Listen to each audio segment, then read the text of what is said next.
All women are different, but they are all women. This video is androcentric from a men's point of view and is presented as opinion, commentary, and debate. Expressing opinions is not violence. These are ideas to challenge, question, and argue in public, because classical liberalism relies on the First Amendment for its dialectic. If you are a feminist, then consider this. If patriarchy truly existed as claimed, feminism could not. And if all men are trash and women are equal to men, then what are we to conclude? Women will die for their children. Men will die for their wives and children, and God chose to die for all mankind. Authority rolls up with responsibility. If this framing of facts offends you, click off to a cute cat video. Proceeding further will expose you to gamma bias and criticism directed at ideas, claims, institutions, not at any individual's virtue or dignity. Our method follows the 7 liberal arts, the trivium, grammar, logic, rhetoric, and the quadrivium, arithmetic, geometry, music, and astronomy, and the transcendentals, the good, true, and beautiful. If this framework is not for you, feel free to exit now. It's no disgrace. Women are wonderful. God bless America. Men are great. Feminismus delendus est. Overcoming the Mind's Prison. A Guide to Managing Hypochondria and Manic Disorders. Written by Conrad Reicher. Available now. Links in description. Red Pill Hypochondria Solutions. A cold shower for comfortable lies. Look around you. We are the frontline bearers of a civilization that has been systematically taught to despise its own vanguard. The word virtus, drawn from the Latin ver meaning man, was once the undisputed engine of the West. It meant manly excellence, courage, and the relentless capacity for sacrifice. Today, we live in an empire of inverted incentives, a grotesque carnival where the steady, dutiful provider is taxed into oblivion to subsidize his own demographic replacement, while the tattooed cad, the emotionally volatile predator, and the outright criminal are sexually subsidized by a hypergamous mate selection mechanism that has been unshackled from all civilizational restraint. You have been played. You were told that if you were a nice guy, respectful and emotionally literate, you would be rewarded with love. Instead, you were placed under a microscopic, invisible examination of covert testing. She tells you she is just seeing if you can handle constructive feedback or noticing if you catch subtle jokes, but strip away the therapeutic vocabulary and what remains is a primitive assay. It is an evolutionary probe, deploying emotional chaos to see if you will capitulate. And while you are busy sincerely considering her feedback like a well-behaved civilian, the dark triad psychopath passes her test with a smirk, because the testing mechanism does not measure moral virtue. It measures cunning. This rot in the bedroom is merely the microcellular version of the rot at the frontier. The academic leftist, parroting the genocidal resentments of critical theory, argues that all boundaries are oppressive social constructs, yet a biological cell without a membrane is not free, it is dead. The war on the national border is identical to the war on the marital bed, and the war on the definition of a man. They demand the total dissolution of the border, intellectual, geographical, and biological, while using the most heavily policed bordering technology ever devised, human language. And what do they offer in the place of the sacred cathedral our ancestors built with their blood and stone? A gilded void, a hollowed-out consumerist spirituality where the altar of sacrifice is replaced by a wellness mat, and the demanding cross of logos is swapped for a $12 artisanal crystal. They have commodified the transcendent, selling you therapeutic self-care and manifestation, while they actively manifest the collapse of your inheritance. Let us apply the brutal, uncompromising scalpel of the trivium to this catastrophic civilizational failure. Grammar demands we define terms. Eros is not a moral compass, and female mating preference is not a justice system. Logic dictates our syllogism. If female mate selection empirically rewards dark triad traits, and the peer-reviewed data from Jonasson to Holtzman is mathematically undeniable, and if dark triad traits produce measurable societal collapse, then an unmediated mating market actively destroys civilization. The conclusion is an absolute, unavoidable certainty. You have been gaslit by a gynocentric Kafka trap, programmed to call this diagnosis misogyny so you would not notice the cultural Marxists stealing your homeland, your children, and your sanity. I am here to shatter that programming. We are going to dissect the gamma bias, audit the economic ledger of your disposability, and rebuild the cell walls of your mind. The truth is a forged weapon, and the lobotomy of modernity is about to be reversed. The CAD's halo, how civilizational incentives were inverted to reward destruction and punish virtue. Consider the raw, unfiltered data from OkCupid. Christian Rudder revealed that women rate a staggering 80% of men as below average in attractiveness. Men's ratings of women formed a normal bell curve. Women's ratings resembled a vicious cliff. Is this social conditioning? No. Evolutionary psychology predicts this exact hypergamous mechanism because the reproductive cost of a poor choice is astronomically higher for women.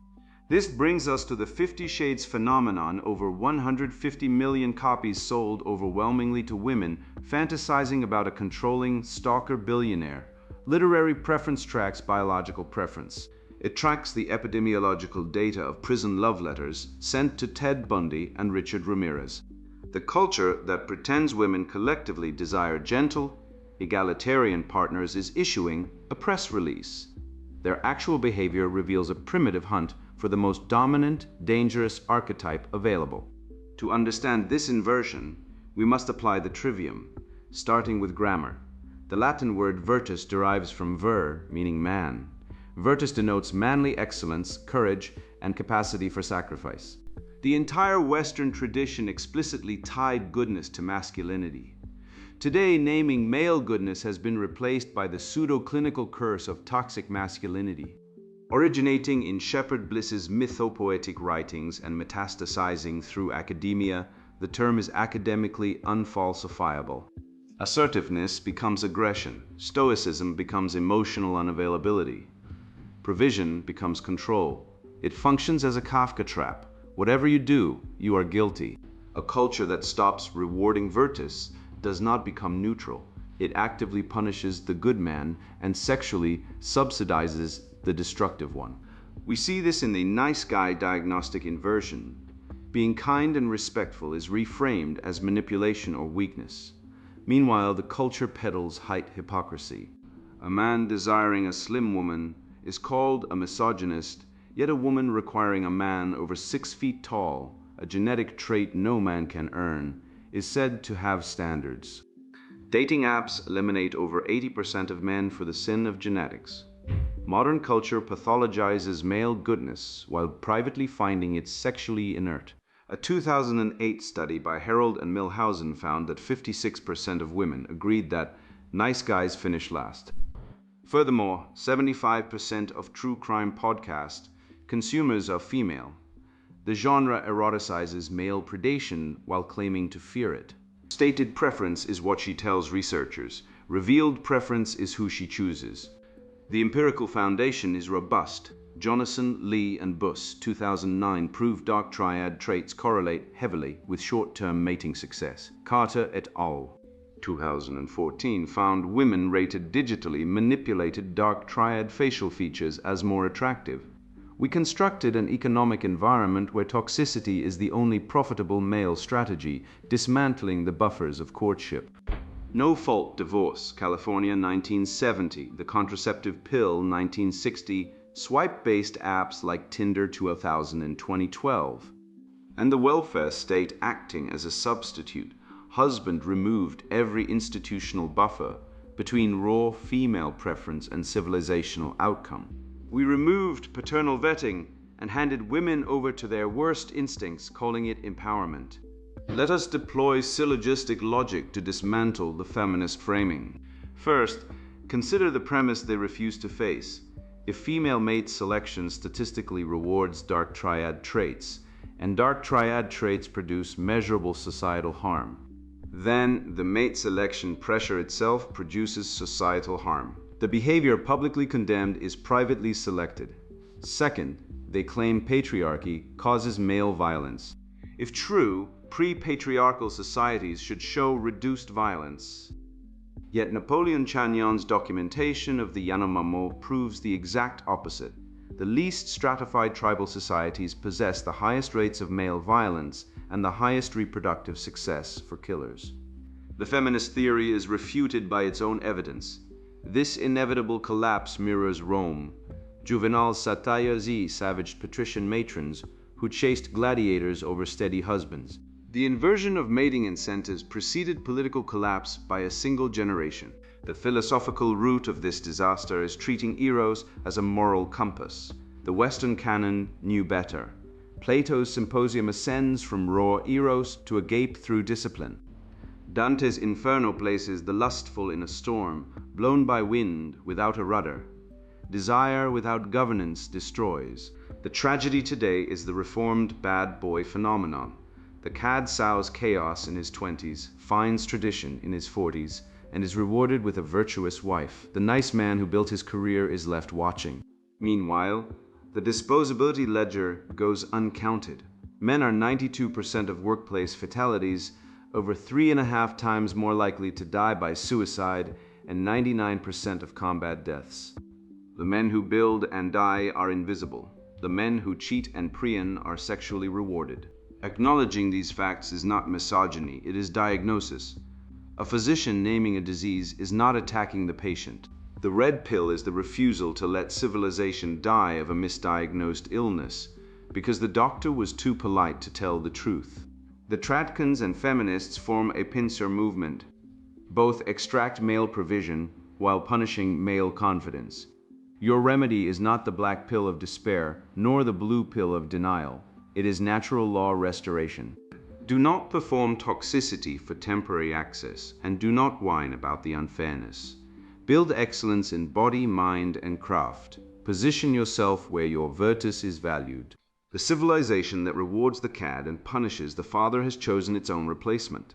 Nature does not negotiate with preferences. Nature counts descendants. Yet descendants require a territory to inherit, and inheritance requires a boundary to defend it.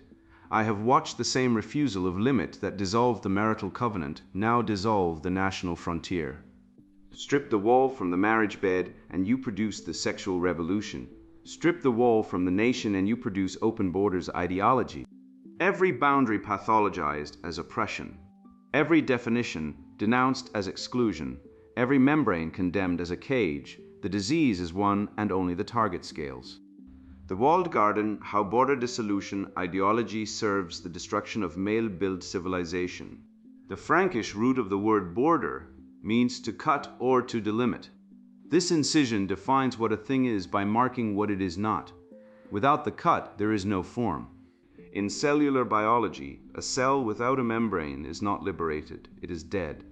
The membrane maintains internal coherence against external entropy. Yet, as I watch the modern academic safely tenured behind gated campuses, I hear him insist borders are oppressive social constructs.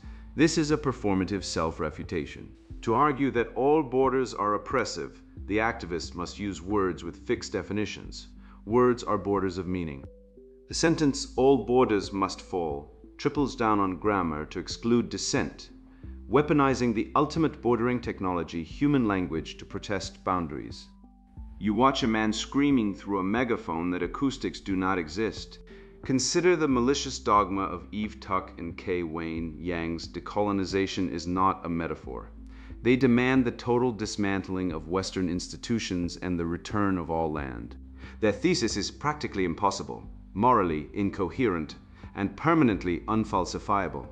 It assumes collective guilt, declaring that all descendants of colonizers inherit guilt regardless of individual action, a violation of natural law dictating that moral responsibility attaches to acts, not bloodlines. It commits historical reductionism, erasing the plain fact that every group on earth descends from conquerors and the conquered. They commit the Golden Age fallacy, pretending pre-colonial societies were Edenic. The Aztec Empire ritually murdered tens of thousands, rendering their historical footprint a mountain of human contraband, not a utopia. Decolonization is not honest scholarship. It is a weapon disguised as a theory, designed to generate permanent grievance and political leverage. History rhymes, because human nature does not change. In 376 AD, Emperor Valens permitted the Thervingi Goths to cross the Danube into Roman territory. The decision was practical. Rome needed cheap labor and soldiers. Within one generation, the Goths sacked Rome. The border was dissolved for economic convenience. The civilization dissolved as a direct consequence. Edward Gibbon documented this causal chain with patient horror. Fast forward to post-apartheid South Africa. The grievances were real, and the institutional dismantling was celebrated globally. Today, the nation suffers some of the world's highest rates of violent crime and murder. Rolling blackouts, load shedding are daily reality. Because the men who built the power grid were replaced by political loyalists. The border was dissolved in the name of justice, delivering Thomas Hobbes' state of nature right on schedule. This destruction is a feature of the leftist economic ledger. Mass labor importation suppresses working-class male wages. Employers get cheaper labor, politicians get dependent voter blocks, academics get tenure. The working-class man who built the infrastructure, fights the wars, and pays the taxes, pays the entire bill. He is called a racist for mentioning the invoice. Every checkpoint is staffed by a man. The soldier who watched his mate die defending a pass in Afghanistan returns home to find his own nation's frontier declared a moral fiction. He is disposable. The professor is tenured. I see them weaponize the "no human is illegal" slogan, a textbook category error. Illegal modifies the action of unlawful entry, not the being. Destroy the distinction between actor and act, and you have destroyed justice itself. The war on the national frontier tracks the dissolution of the marital boundary. Marriage is the primary border around sexuality, reproduction, and inheritance. No-fault divorce shares a single metaphysical root with open borders ideology, a refusal of limit. The mind that cannot accept "this is ours" in the marital chamber cannot accept it at the national frontier. I tell you to apply the sex swap test. If a man argued a woman's bodily boundaries were oppressive social constructs, every court would identify this as an argument for rape. A nation, like a woman, must consent to entry. Yet we are told that diversity is our strength. Robert Putnam's 2007 study proved ethnic diversity reduces both intragroup and intergroup trust. High diversity, low trust societies require authoritarian enforcement to maintain order. Diversity corrodes trust, it does not build it.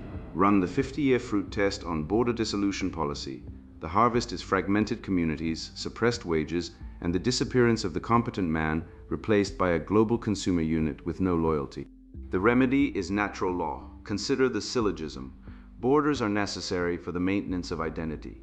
Identity is necessary for the maintenance of civilization. Therefore, borders are necessary for civilization. Before you tear down a boundary built in blood, understand why our ancestors constructed it. Build borders in your own life first. Guard your time against parasites. Protect your household. The man who cannot defend the membrane of his own attention cannot defend anything. The wall is not the enemy of freedom. The wall is its precondition. Destroy the borders, and you have not liberated anyone. You have merely removed the barrier between the wolf and the lamb, calling your cruelty compassion. The same refusal of limit that dissolves the national border dissolves the sacred one. The mind that cannot say "this is ours" and not theirs at the frontier will not long say "this is holy" and not for sale at the altar. I have watched this happen with the regularity of a physical law. Once the membrane is gone, the cell does not become free, it becomes host to whatever enters first. And what entered the vacuum where the sacred used to stand was not reason, not enlightenment, not the mature secular humanism the 20th century promised.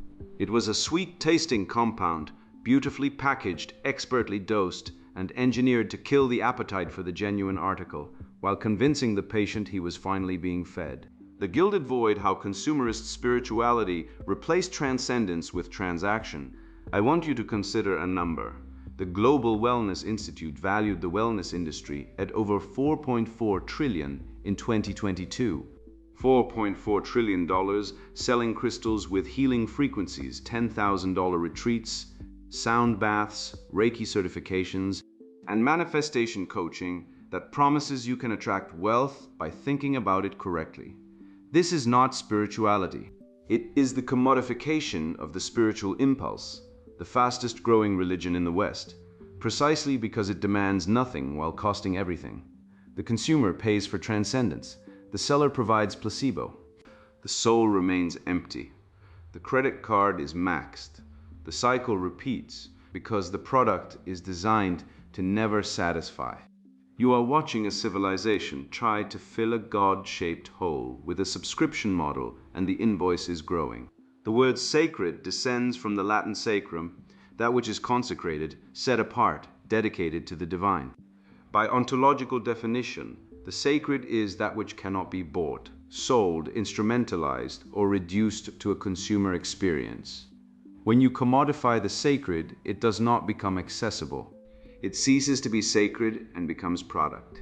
This is not metaphor, it is ontological theft, the stealing of an entire category. The vendor selling you a rose quartz at a 4,000% markup is not democratizing holiness. He is committing sacrilege through a Shopify store. You cannot buy the sacred and keep it sacred any more than you can purchase friendship and keep it friendship. Commerce in sacred things is not access. It is desecration with a receipt. Pew Research confirms the religiously unaffiliated now exceed a quarter of the US population and approach half in Western Europe. But here is what the architects of secularism did not anticipate. Religiosity did not vanish. It migrated. The human drive toward transcendence, ritual, moral community, and cosmic narrative did not disappear with the emptying of the pews. It was captured by the market and rebranded as wellness, mindfulness, and self-care. The cathedral closed, the crystal shop opened. The soul did not stop hungering, it started eating junk food. The medieval peasant who consulted an almanac had more excuse than the smartphone owner checking a co-star horoscope while ignoring the data on fatherlessness, family court destruction, and the suicide rate of divorced men stripped of their children. Enter Chartres Cathedral, scale that crushes the ego, proportion bespeaking mathematical genius directed toward God. Light filtered through stained glass, taking generations to create. Craftsmanship in stone and wood requiring decades of apprenticeship. Sacrifice an entire community giving wealth, labor, and time for a structure none would live to see completed. Now enter a wellness studio, succulence. A poster reading, "You Are Enough." A diffuser emitting lavender. A $200 yoga mat. A healing playlist on Spotify. The aesthetic gap reveals the ontological chasm. One opens toward eternity and demands your surrender. The other closes around the self and demands your credit card. One produced saints who built civilizations. The other produces returning customers who build nothing. Which culture raised the cathedral? Which raised the studio? That is your fruit test. The syllogism is devastating in its simplicity. If the sacred is by definition that which is set apart from commerce, established by etymology and by the Western theological tradition from Plato through Aquinas, and consumerist spirituality subjects the sacred to commerce, proven by a multi-trillion-dollar industry selling spiritual experiences as retail products, then consumerist spirituality destroys the sacred. The conclusion follows necessarily, and notice the corporate capture. Amazon sells crystals, Google offers meditation rooms, Apple hosts mindfulness sessions. This is not countercultural. It is the official religion of the consumer economy, producing compliant, self-absorbed workers who meditate on their own breathing rather than asking why their wages stagnated while executive compensation tripled. The crystal in the cubicle is not rebellion. It is obedience with better aesthetics. Traditional male spirituality was concrete, embodied, and duty-ordered. The stonemason carving his soul into the cathedral arch. The night fasting before battle. The father praying over his children's bread. The apprentice who understood his trade as participation in divine order. The soldier, the martyr, the builder who died constructing what would outlast him. Consumerist spirituality offers this masculine form nothing. It speaks the language of feelings, introspection, and self-discovery, a vocabulary that does not register with men who find meaning in duty, excellence, protection, and sacrifice. The culture told men their spiritual language was oppressive. Then it wondered why men walked away. You offered them yoga, journaling, and vulnerability circles, a model so alienated from male nature, it produces only confusion, shame, and the silent exit that follows. Every civilization that loses its sacred framework experiences a vacuum filled by substitutes. Late Republican Rome saw mystery cults and astrology explode. Weimar Germany saw occultism proliferate among the educated classes. Post-Soviet Russia saw psychics and sex surge. The pattern is physical law. When the cathedral empties, the crystal shop fills. Meanwhile, CDC data shows approximately 1 in 8 American adults takes antidepressants, with rates climbing every year. The culture that abandoned confession, liturgy, fasting, and Sabbath now medicates the resulting existential crisis, keeping adults swaddled in managed therapeutic infancy while the prescription pad replaces the altar. The SSRI replaces the prayer. The diagnosis replaces the reckoning with sin. The symptom is managed. The wound is never healed, because the wound is ontological and the treatment is chemical. The Harvard study of adult development, running since 1938 under Robert Waldinger, found the single strongest predictor of life satisfaction and health in old age was not wealth, fame, self-esteem, or spiritual practice. It was deep, committed, sacrificial relationships and purpose larger than the self. Consumerist spirituality, which centers the self, is structurally incapable of delivering what it sells. It is water in a sieve. The data confirms what the saints always taught. He who loses his life for the sake of the good will find it. He who saves his life for the self will lose it. The crystal does not heal. The horoscope does not guide. Only the logos, the ordered, demanding, unyielding truth of reality, can fill the void. Real spirituality costs everything. Fake spirituality charges by the hour. I see how this bankruptcy of authentic sacrifice breeds a corresponding pathology in the modern mating market, replacing honorable courtship with a relentless gauntlet of psychological warfare. It is a thought-straining absurdity that the gynocentric regime demands we endure, an endless barrage of covert provocations designed to actively penalize male virtue. Untethered from natural law and drunk on feminist entitlement, the modern woman subjects men to a perpetual series of hidden examinations designed not to find a righteous protector, but to reward the most manipulative sociopath in the room. The invisible examination, how covert testing selects against virtue and how men must respond. We must begin with the grammar of the word itself. Test descends from the Latin testum, an earthen vessel used by ancient metallurgists to assay precious metals under extreme heat. To test is to apply fire and observe what remains. In our gynocentric wasteland, what appears as casual conflict is actually assay, a low-cost evolutionary proxy designed to reveal your psychological resilience. A woman provokes you to see if you will shatter, optimizing strictly for survival rather than justice. This grants the dark triad manipulator a devastating advantage. He passes every covert examination effortlessly, having spent his entire life decoding subtext for exploitation. He lacks genuine emotional responses to suppress. The testing mechanism cannot distinguish a loyal, hard-working man from a psychopath performing confidence. It optimizes for cunning over moral virtue. It measures the theatrical signal, entirely missing the substance. Here is the inescapable syllogism. If covert testing statistically selects for men who decode social subtext and project unshakable composure, and this ability correlates with manipulative skill rather than moral virtue, then covert testing selects for cunning over goodness. Consider the classic jealousy probe, where a woman casually mentions another suitor. The insecure man rages, failing. The apathetic man ignores it, failing. The confident man shows mild amusement, passing, but the manipulator also passes by performing fake security. The test measures outward performance, not inward being. When she claims to be seeing if he notices subtle jokes, she assesses cognitive agility, yet this fatally confuses verbal dexterity with character. The man missing the joke might be a brilliant engineer focused on substantial realities, while the man catching every illusion is merely a superficial status scanner, incapable of presence. The proxy measures the wrong variable. Testing if he can handle constructive feedback rarely means she wants you to improve your trade skills. Relationally, it translates plainly, will you accept my framing of reality without pushing back? Apply a rigorous grammar audit. Genuine feedback is specific, behavioral, improvable, and aimed at mutual good. Contrast this with the global assassination. You never listen, you are just like every other man. That is a venomous projectile wearing feedback's clothing.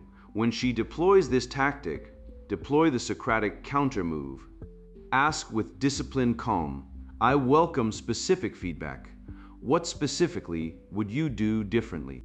This accepts legitimate correction, refuses character assassination, and forces her into specificity. Vague accusations thrive in ambiguity. If she cannot specify her demand, her feedback was never about your improvement. It was a naked power grab. You must distinguish productive testing from destructive game playing. Productive testing serves the relationship's health. Destructive testing serves the tester's ego. Within this lies the difference between a comfort test and a provocation test. A comfort test is genuine vulnerability, anxiety, or fear to see if you can hold emotional space. This requires steady presence. Listen and do not minimize. Conversely, a provocation test is a deliberate challenge to see if you will lose composure or supplicate. This requires amused mastery. Confusing the two is catastrophic. Responding to a comfort test with flippancy destroys trust. Responding to a provocation test with gravity rewards manipulation and proves the provocation successfully destabilized you. Reading this difference is the most vital social skill a man can develop today. This brings us to the humor counter-move and the hierarchy of wit. There is playful banter which builds rapport. There is wit displaying creative intelligence. Then there is contempt disguised as humor, which destroys the relationship's soul. Much of what is called testing his sense of humor is actually testing whether you will tolerate mockery. The man who laughs at being insulted signals submission. When facing a subtle joke masking an attack, do not get defensive. Offer a better joke. This is the tradition of the Renaissance duelist fighting with words, the blade so sharp the opponent laughs before she bleeds. Reframing her provocation with effortless wit demonstrates boundary and intellect simultaneously, bypassing the emotional trap entirely. If she crosses into genuine contempt, name it immediately. That was an insult, not a joke. This interpersonal pathology has metastasized into institutional and cultural space. Consider the dominant sitcom archetype of the last 3 decades. The bumbling everyman husband constantly corrected and emasculated by his witty, long-suffering wife. This is not comedy, it is ideological formation. The laugh track is the congregation's amen, training you to accept degradation as love and female contempt as intelligence. This same covert testing now runs HR departments and university seminars where your willingness to mouth Marxist shibboleths is graded. A man testing his girlfriend through deliberate provocation and withheld affection would be correctly diagnosed as an abusive psychopath. But when women do it to men, it is celebrated as empowerment. This massive gamma bias reveals a culture that considers male suffering utterly invisible and female manipulation completely legitimate.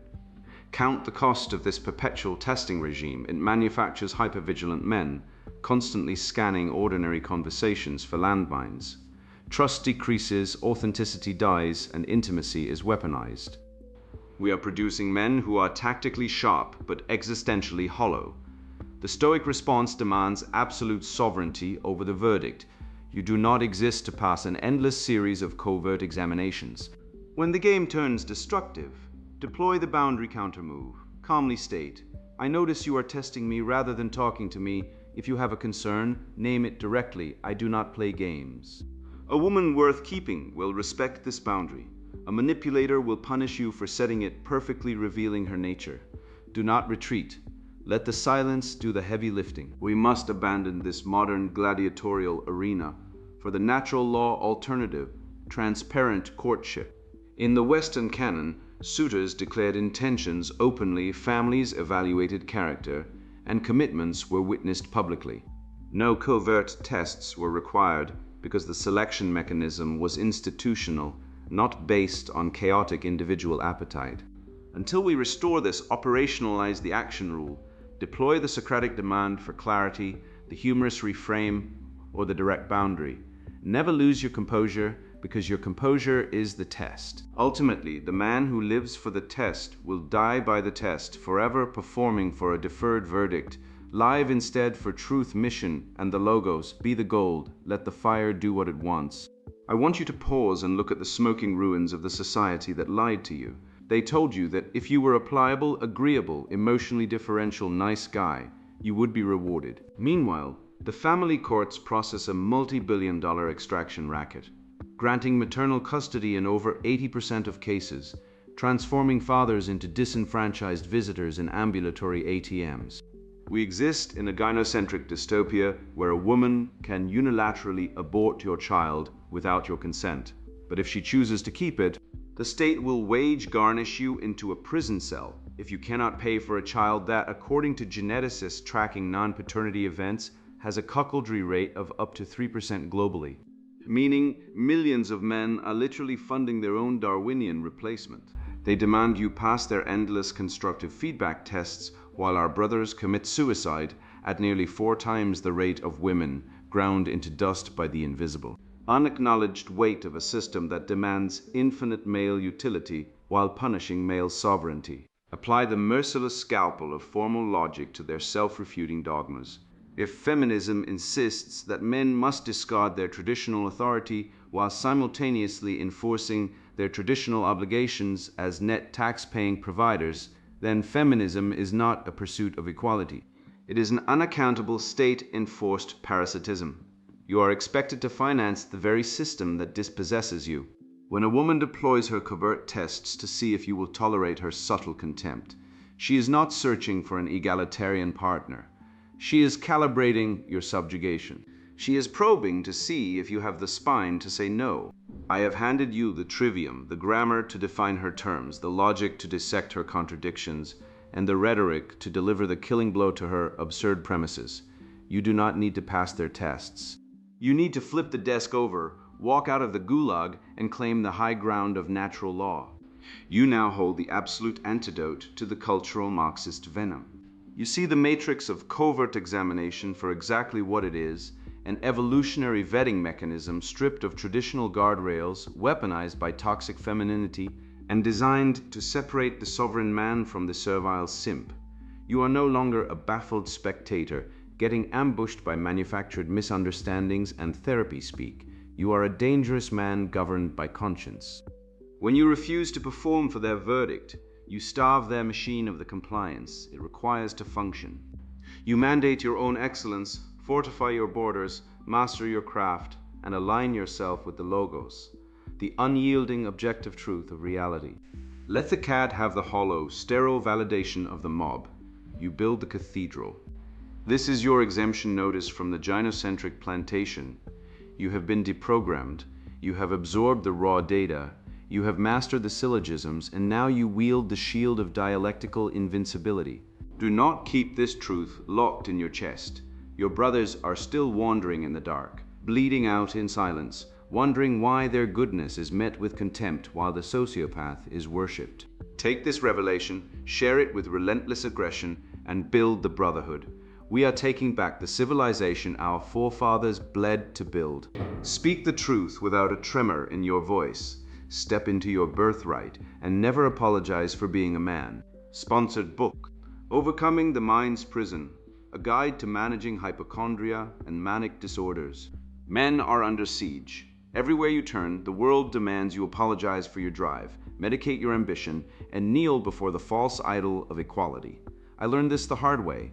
After years of watching men, friends, colleagues, brothers, get neutered by therapy speak and Prozac, I cracked. My own brush with hypochondria nearly broke me. Doctors labeled my relentless focus on physical symptoms as disordered, pushing pills to dull my edge. But I refused to become another statistic in the war on masculinity. Instead, I turned to the raw truths of biology, history, and unapologetic dominance. This book is the result. If you're tired of being told your instincts are toxic while society leeches your strength, this is your lifeline. We'll dissect how testosterone fuels Wall Street titans and Navy SEALs, why 92% of Fortune 500 CEOs are men, hint, it's not patriarchy, and how to weaponize manic energy like Newton and Musk without begging Big Pharma for permission. You learn to crush hypochondria through stoic rituals, silence the siren song of vulnerability, and rebuild legacies stolen by courts and therapists. Ever wonder why Spartan boys endured whipping without flinching? Or how Teddy Roosevelt turned asthma into an empire. The answers aren't in a therapist's office. This isn't self-help. It's a war manual. If you're content with mediocrity, if you think emotional intelligence trumps raw achievement, if you still believe feminists want equality rather than control, close this book now. Go knit. Take up yoga. This is for men who'd rather die on their feet than kneel for scraps of validation. You'll master the testosterone threshold to dominate your field. Deploy David Goggins' 40% rule to rewrite pain into power, and harness Wim Hof's ice-cold pragmatism to bypass doctors forever. We'll expose how 80% of psychiatrists, overwhelmingly female, pathologize male genius as mania, and why Elon Musk's factory floor grind beats journaling feelings any day. Your biology isn't a flaw. It's your birthright. Reclaim it or watch another generation of boys get lobotomized by progress. The choice is yours. Weakness dies here. Overcoming the Mind's Prison. A Guide to Managing Hypochondria and Manic Disorders. Written by Conrad Reicher. Buy now, links in description.